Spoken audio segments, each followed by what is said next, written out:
You can't intervene in a world you can't see. And each and every one of us is a world.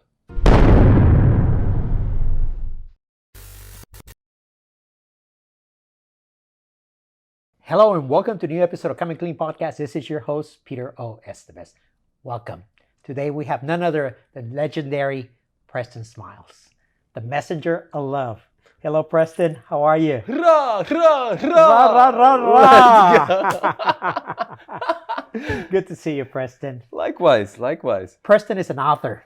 He is a coach. He is a mentor. But more importantly, he is a father of 3 beautiful children and 1 on the way, and a beautiful wife, Alexa. Yes, indeed. Yeah, man. It's good to be here. Good to. They won't know this, but you and I have been dropping in deep and having powerful chats about life and all the things that are calling us forward. And I just want to start this with 2 thank yous. The first one is to you. Thank you for all the work and all the things that we never see that makes it to where this is possible. Thank you. Thank you so much. That's a big deal. Thank you. I appreciate you. Yep. Second thank you is to you, whoever you are, watching, listening. Thank you for saying yes. Thank you for seeking. Thank you for being the student. Thank you for opening your heart and being willing to learn and grow. For me, especially being blessed with being a biological father to these magical little beings, I recognize how important it is that not just I show up, but that millions upon millions of us show up with our hearts open and ready to grow and learn and remember who and what we are, which is pure, unadulterated love. So thank you so much for being here and for giving us your time and your attention. It's a big deal and it matters, and we appreciate that. Thank you. And that's why we call Preston Smiles the messenger of love. Thank you, Preston. Preston, you definitely had an incredible transformation, but a rocky journey. Yes. At the age of 25, you had a heart condition that basically began the process of a new journey to the man you are becoming. Yes. Tell us a little bit about that and what exactly happened. Yeah. So in a nutshell, I was so stressed out from the age of 13 to 25 that my body broke down. My heart began to give out on me because I gave it no other option.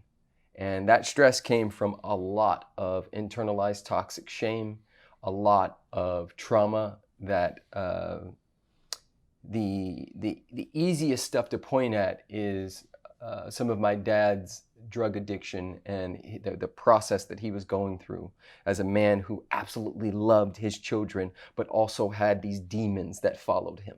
Wow. And so my dad, navigating that tightrope and divorce and all kinds of really messed up things. Some of my friends got shot and killed on days that some part of me said don't go, and then I didn't go, and then they got shot and killed. And so the survivor's guilt and then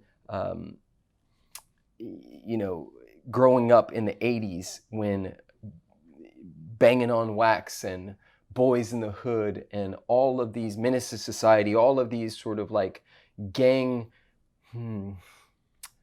totems, if you may, the idea of a real man being tough and a gangster and selling drugs and things of that nature. You got to see it to be it. And so all I saw as it pertained to people like me were these, now I can see these lost little boys masquerading as men. But the way that media placed it in front of me, my friends and I wanted to be that. And so when you add up all those things plus special education from early on, dyslexia, and not learning like other kids, I had deep, deep imposter syndrome and a lot of wounds that brought me to a moment when I was 25 where I had avoided doctors like the plague, and I just could not go. And I went, and that first doctor said, "You need to see a cardiologist immediately." Wow. And I went, and he's same thing, ran a bunch of tests, and he was like, this makes no sense because you're a baby, but it makes all the sense given your life history. Wow. And your diet. Wow. A lot to unpack right there. It is. You know, it's a lot to unpack because you had become your environment, your Correct. social conditioning. Yes. You had inherited your ancestors' traumas. Mm-hmm. And in fact, they were manifesting in you. And that was a heavy, heavy load to take on. Yes. And to endure. But how does somebody go from recognizing that is an issue to actually taking an action and to transforming and becoming the kind of individual that you constantly work to become? What was the process of that journey? Yeah, man, there's a lot to it, but I will say that one of the biggest pieces is recognizing the blessing in the whole thing, right? If I see any of this stuff as a curse, right? I was talking to a friend the other day, and I was saying how grateful I am that God, the universe, divine intelligence, whatever you want to call that, has entrusted me with these particular wounds. Right? Most people see their wounds and the things that they're battling with for a lifetime, and they say, oh, gotta get rid of this. And for me, I recognize how I was gifted with it. God trusted me to hold these wounds. And so seeing the blessing inside of the chaos and the madness created just enough space for me to disassociate, just enough space for me to pull back and see what was really happening. I tell my clients all the time, because I'm a personal freedom coach. To me, there's nothing more important than your own personal sovereignty. Absolutely. I tell my clients all the time, you can't intervene in a world you can't see. Wow. And each and every one of us is a world. So I began to see the world differently. I began to see what I had become, right? A lot of people identify, I'm just shy, I'm just angry, I'm just this. No, that's what you became. That was a strategy to stay safe. The 6-year-old, the 7-year-old, the 9-year-old did everything, adapted like we all do. That child inside of you adapted to stay safe, to get attention, to receive love. And so what I was identifying as Preston was not true. Right. It was a mechanism. It was an outlet. And so pulling back, catching the blessing, pulling back, disassociating from it, and then asking myself, out of all of this soup that I've been swimming in, what do I choose? Right? The moment I'm in choice, I have my power. Wow. If I don't have choice, it has my power. Money, sex, dick, titties, all of the things that our society says is good, that has my power until I take it back. And so that's the beginning process. Blessing, responsibility, pulling back, asking what choice would I like to make.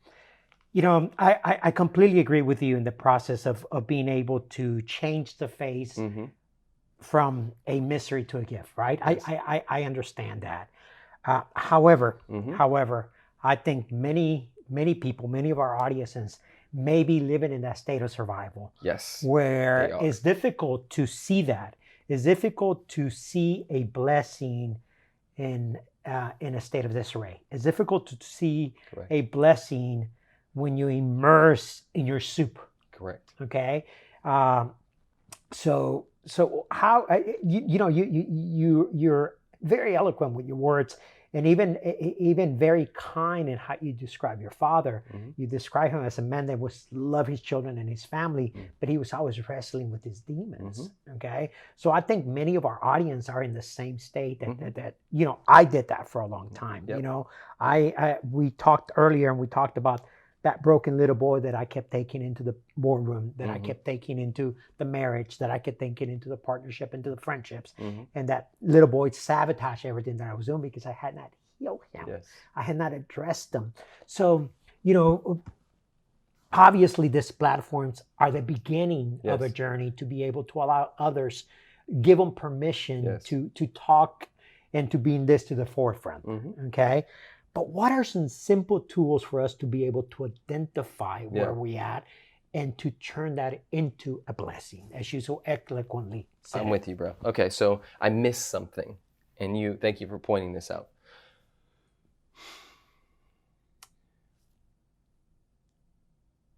The body is a living library. Wow, I love that. It stores everything we've ever been through. Most humans, when we go through traumas, that's capital T trauma, like violence, sexual abuse, accidents, birth, all kinds of things. Those are capital T traumas. But then there's lower t traumas. These are the ones that are a little more subtle. Regardless of capital T or lowercase t, the body is storing all of it in the nervous system. The difference between an impala and us is if the impala gets away from the cheetah, the moment it finds safety, the impala then goes through a breathing exercise and shaking off the trauma so that the nervous system is reset. Wow. And the impala will no longer walk around traumatized. Right. Humans, 3 centers of intelligence: mind, heart, gut. Most of us try to figure everything out from the mind. But there's a lot more body than there is mind. And so when we go through something, often what we do is we justify it and we make sense of it in our heads, but we never give the body the signal that things are okay now. We never allow ourselves, right? So take somebody who's experienced sexual abuse, like I have, to a degree. Oftentimes, and when this happened to me, I left the room. My body was in the room, but I wasn't there. Wow. And so that 9, 10-year-old boy who was experiencing helplessness and his body went into fight, flight, freeze, and appease. The flight that my body went into as it froze, I never gave my body the signal that it was okay again. So all I did was store that in to the cells of my beingness and then said, I trust to a degree. I don't trust fully anymore. Wow. Because I never gave the body the signal. Right. How we give the body the signal is feeling the feelings all the way through. Right? So step 1 is allowing oneself to be really fucking hurt. Is allowing oneself to feel the pain. Feel the pain. Yes. So that it can complete itself. Wow. Step 2, ask for help. We have been taught in this Western culture that we got to figure it out by ourselves. That is the dumbest idea on the planet. I've done it for the majority of my life. We all done it. I did it for a long time. And now I'm waving the flag as loud and as tall as possible. Ask for help. I'm wealthy and rich because I asked for help. Wow. I'm certain that you do the same. Absolutely. I have no ego about that. Help me. Yes. There's at least, matter of fact, not even at least, everybody who's watching this episode, everybody who's listening to this episode right now has more than 100 things that you could school us on. Right? I know you see Peter as this walking, talking God, and he is, and yet so are you. And yet so am I. And so asking for help, big. Because everybody, whether it comes to business or relationship, whatever, the first question they ask is how. But the question is not how, it's who. Who can support me in the how? Who? Preston, talking as we were earlier. Yes. And coming from very similar backgrounds, different cultures, but very similar backgrounds. You know, the Latin community, the African American community, we have suffered a lot of our ancestors' trauma, right? So as you alluded earlier, a lot of what you were going through was carrying that trauma over from the unfinished business of your ancestors, your parents, Mhm. your grandparents, your great-grandparents. Yes. You're a father today. You're a father to 3 beautiful children Correct. and one on the way.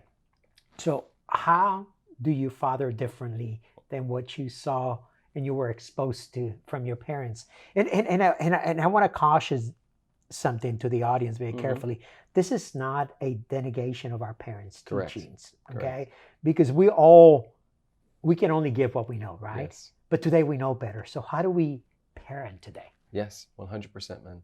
It's I liken it to a relay race, where each generation passes the baton to the next generation, and makes the load just a little bit lighter, and gives enough information for the next generation to course correct, right? And so I love it.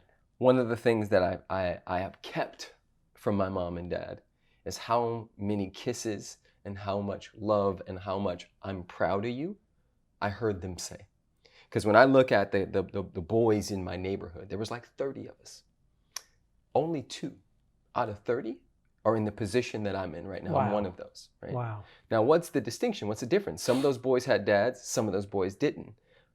But what I had was the dad that took us to basketball.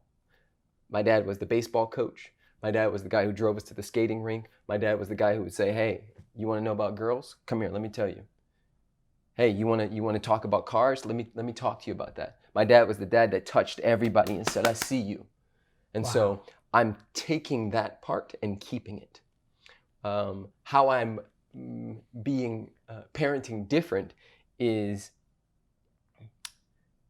recognizing how much sexual shame is passed down from generation to generation.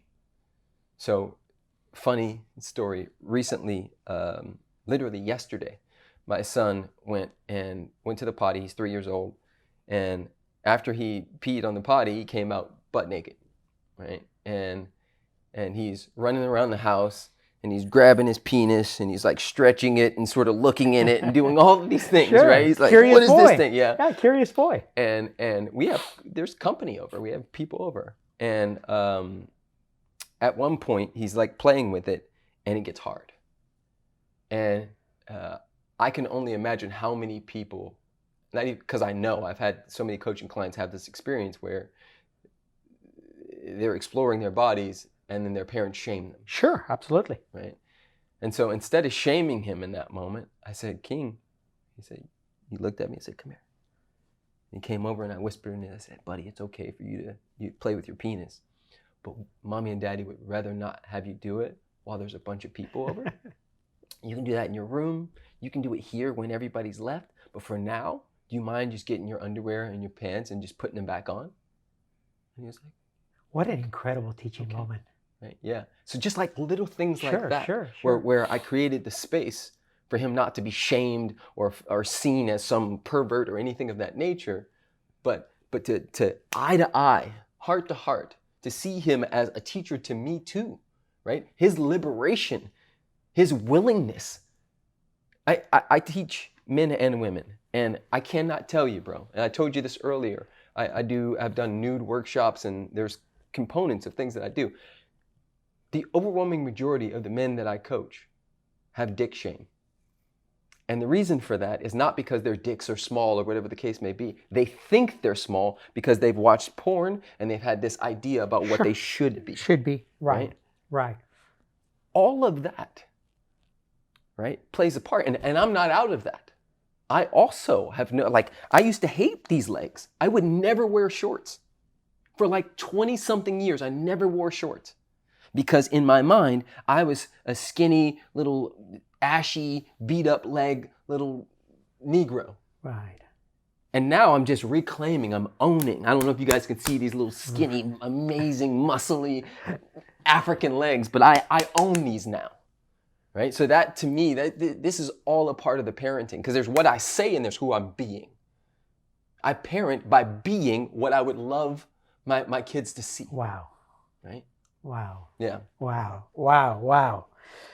You know, as you were sharing this story about your little boy, I could think of a couple of incidents where I had yet not developed or mature to a level of emotional intelligence to be able to deal with a situation like that. And I remember my stepdaughter, Morgan, she must have been 6, 7 years old. And she was in her bedroom with our next door neighbor, little girl, same age, both dancing naked on top of the bed. Yep. And as parents, we made a big deal about it. Yes. Okay. We made a big deal about it because there was some sexual trauma in my part that I had not dealt with. Okay. There was that sexual abuse that I had not dealt with. I wanted to project my shame in her. Yes. Okay.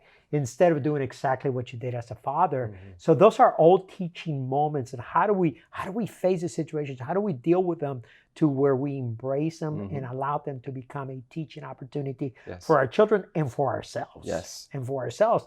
You know, and also, you know, I take the case of marijuana. Yes. And I'm using very simple because they're prominent in our society today. Yes. They're part of our generation.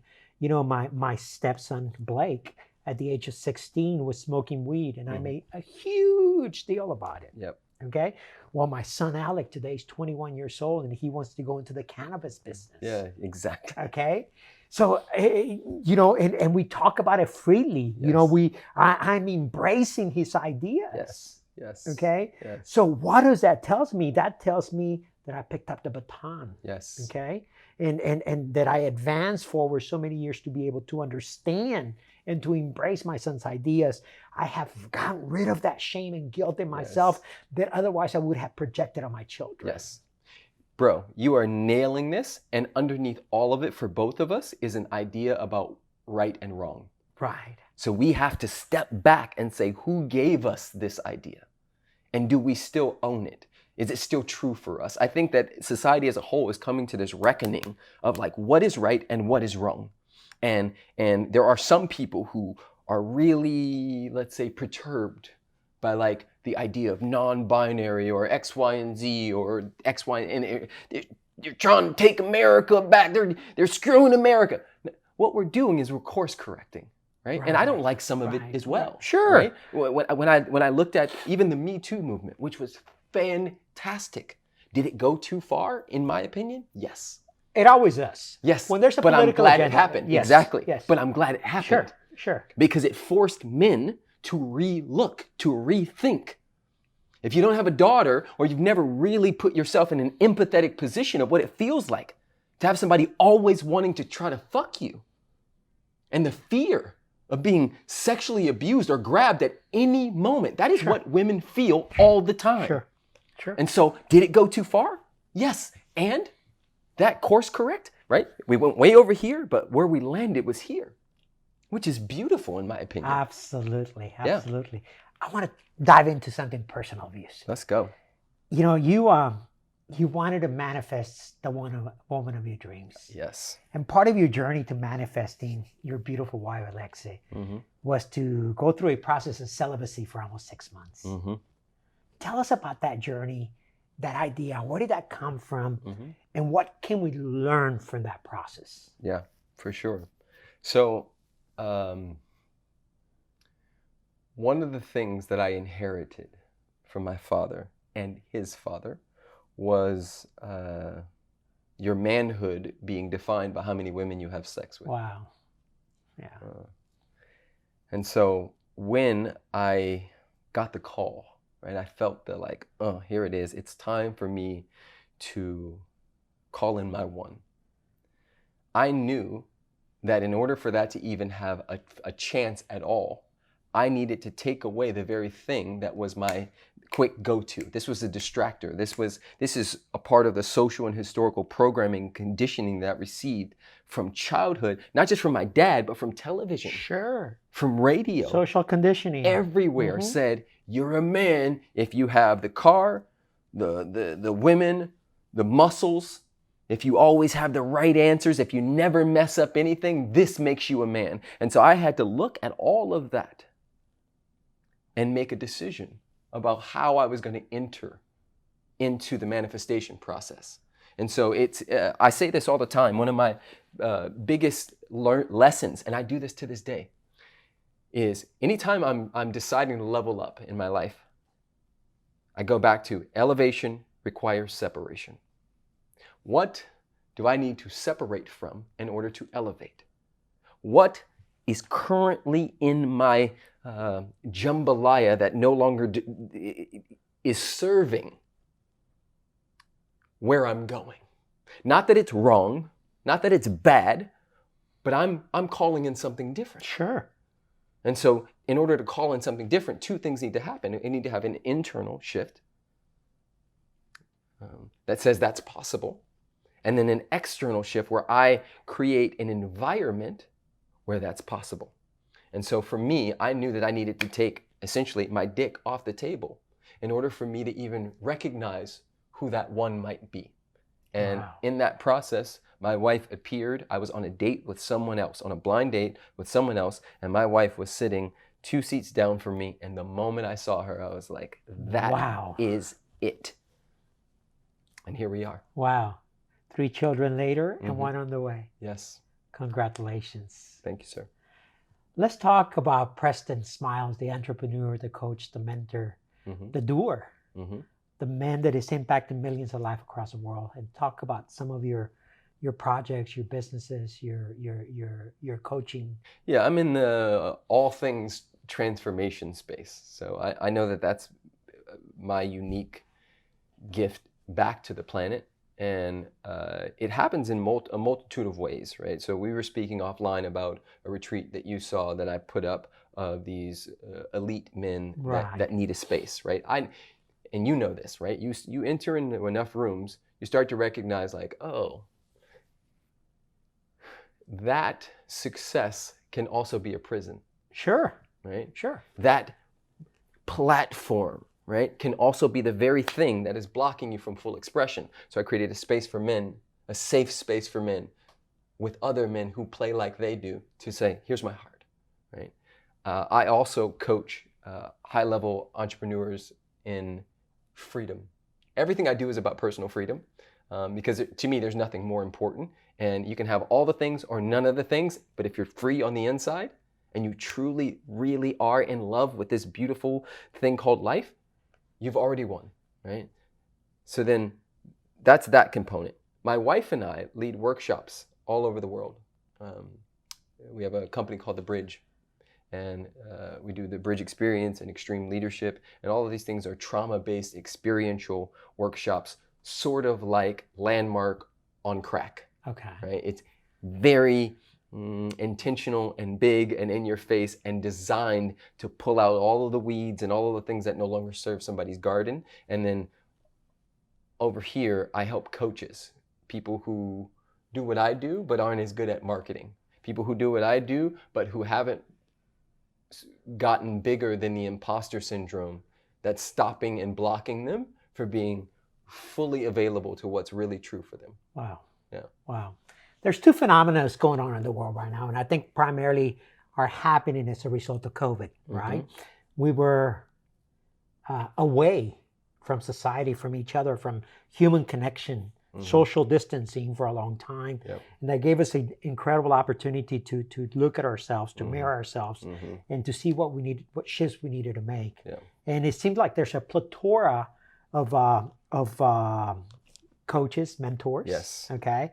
But there's also a tremendous shift in people's mindset to be willing Yes. to do the work, Yeah. to finally dig in deep and say, you know, maybe I can't do this alone. You know, maybe the self-help book no longer helps, right? Correct. Maybe the YouTube video can only get me so far, right? Real talk. So how is it that someone out there in this space that is looking for that transformation, how do they know that they're choosing the right candidate, the right coach, the right mentor, Yes. the right program? What is there any 2-3 steps you can give us? Absolutely. So there's a few things. Number one, we also solve for this because I have an institute called Elementum Coaching Institute. And on there, we train the best coaches on the planet. And then those coaches, while we're training them, right, like there's a group in right now, we have a drop down where you as a client could come and say, hey, I don't have 30, 40, 50,000 to work with Preston, but I want to work with somebody really good who's trained in trauma. Well, for an affordable, right, a living wage price, you can go work with our coaches through that process, and I am training those coaches while they're working with you. So that's one. If it has nothing to do with us, which I'm totally fine with, the thing you want to look for is this person living and experiencing what I'm calling in myself? Because oftentimes, and I want to break something down, there's a big distinction between therapy and coaching. I think a lot of people think they're the same thing. They are not. No, and please do. Please break it down, because there's a huge difference. Yes. So the job of the coach is to coach themselves out of a job. Like, I'll never work with anybody over a year, ever.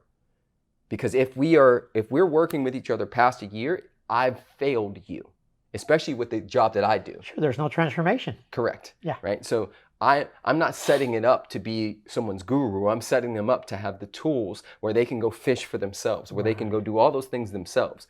In therapy, you could be in therapy for 17 years. You could be in therapy for your entire life, and sometimes that can re-traumatize the person. If I keep talking and talking about the rape or the molestation, every time I do that, the body doesn't know the distinction between the day it happened and this moment. And so all I'm doing is re-traumatizing myself. Not to poo-poo on therapy, because there's a lot of amazing therapy. However, when we say a coach, we're talking about somebody who is looking to get you results soon. When we talk about a coach, we're talking about somebody who is committed to getting you in action on the things that you say matter the most, and asking and poking and prodding at your paradigm, your worldview, in such a way that you open your eyes to other possibilities. So I'm a big proponent for coaching. Although I think therapy is beautiful and there's a space for it, it's also very clinical, and most therapists are trapped in one modality. Well, sure. That is hundreds of years old. Correct. As a coach, I study everything. I study everything for months and months and months. I've spent over $300,000 just on working on me and working with the best people. So that's the distinction, in my opinion. I often say, I part of the program that there are companies implementing right now to bring to our communities is a program called Go Mode. Yes. And Go Mode is what we call the transformation of the mind, soul, body, and spirit. Yes. Okay. And I truly believe that what coaching, what mentoring does, is able to help you identify those 5 pillars of our being: physical, mental, emotional, spiritual, and financial. Yes. Okay. Love it. And we're not just looking at the brain, we're not just looking at the mind, but we are looking, how do we get you to become into a single state of consciousness where you're not operating from conscious, subconscious, body, mind, soul, spirit, but you are soul one, present here right now. Okay. Yes. And so I that is coaching, that is mentoring. Yes. You don't want to be a guru. You want to be a guy that walks with you and then lets you go and you move on and you do your life the way you're supposed to be doing it. That all day, every day. What projects are you working on right now? Any books coming up? I know you have Love Louder and you Now and Now or Never. And Never, yes. Yeah. Is there any other books coming up soon? No books right now. I'm just strictly working on training coaches, getting them in a position. And then also I have some stuff that's happening uniquely here in Austin, which is for men. And yeah, man, just really listening, slowing down to the speed of wisdom and seeing where I'm being guided, right? Last thing I'll teach here, there's 4 levels of consciousness. The first level is to me. This is, the world is happening to me.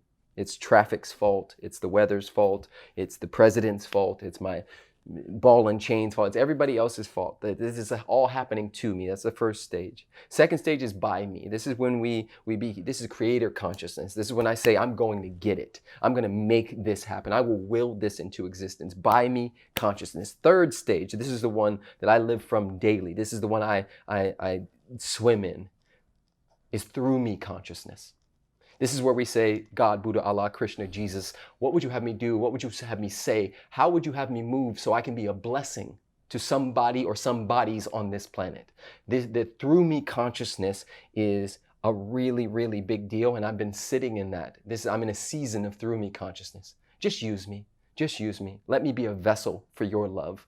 And then the fourth stage is as me consciousness. This is Christ consciousness, the Buddha nature. This is when we know that there is only one and there's nothing to say, nothing to do, nowhere to go. We are it, and it is happening, and there's nowhere to strive towards because it's here now. So tell us about your podcast coming up. Yes, I am introducing my own podcast, the Preston Smiles Show, where we go balls deep, lady balls and man balls, into everything you can imagine. I have the archetype of the challenger.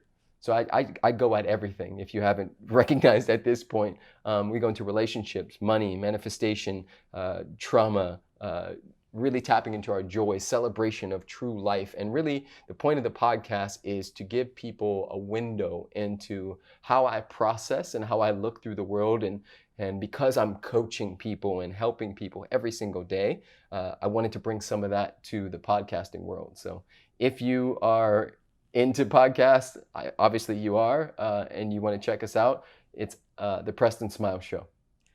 Stay tuned for the Preston Smiles Show. Remember, dancing alone is fun, but dancing together is magical. Come dance with Preston.